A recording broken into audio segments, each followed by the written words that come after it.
ಇದೆಲ್ಲದರ ಜೊತೆಗೆ ಒಂದು ಸ್ಟೇಟ್ಮೆಂಟ್ ಎಷ್ಟರ ಮಟ್ಟಿಗೆ ಪ್ರಭಾವ ಬೀರುತ್ತೆ ಅನ್ನಲಿಕ್ಕೊಂದು ಬೆಸ್ಟ್ ಎಕ್ಸಾಂಪಲ್. 1 ವರ್ಷ ಚಿನ್ನ ಖರೀದಿ ಮಾಡಬೇಡಿ ಅಂತ ಪ್ರಧಾನಿ ಮೋದಿ ಹೇಳಿದ್ದು. ಇದಾದ ಮೇಲೆ ಈಗ ಯಾವ್ಯಾವ ಪ್ರಮುಖ ಕಂಪ್ನಿಗಳಿದ್ವಲ್ಲ ಆ ಕಂಪ್ನಿಗಳ ಷೇರುಗಳು ಅದರ ಮೌಲ್ಯ ಕುಸಿದಿದೆ. ಇದು ಭಾಳ ಗಮನಿಸಬೇಕಾದಂಥ ಸಂಗತಿ. ಕಂಪ್ನಿಗಳ ಷೇರು ಮಾರುಕಟ್ಟೆ ಕುಸಿತಗೊಂಡಿದೆ.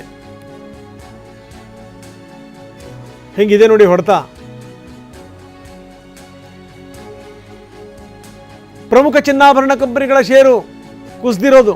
ಸೆಂಕೋ ಗೋಲ್ಡ್, ಕಲ್ಯಾಣ್ ಜ್ಯುವೆಲರ್ಸ್ 8% ಕುಸಿತ ಕಂಡಿದೆ. ಟೈಟಾನ್ ಕಂಪನಿಯ ಷೇರುಗಳು 6% ಕುಸಿತ ಕಂಡಿವೆ ಷೇರುಗಳು.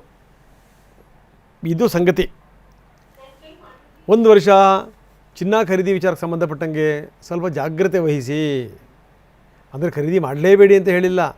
ಈ ಮದುವೆಗಳು ನಡೀತಾ ಇರ್ತವೆ, ಮಾಂಗಲ್ಯಕ್ಕೆ ಚಿನ್ನ ಬೇಡವಾ ತಗೊಳ್ಳಿ. ಅನಗತ್ಯವಾಗಿ ಕೆಲವರು ಈ ಚಿನ್ನವನ್ನು ಪೇರಿಸಿಡ್ತಾರೆ ನೋಡಿ, ಅದು ತಗೊಂಡು ಮನೆಯಲ್ಲಿ ಇಟ್ಕೊಳ್ಳೋದಿದೆ ಕೆಲವ್ರದ್ದು.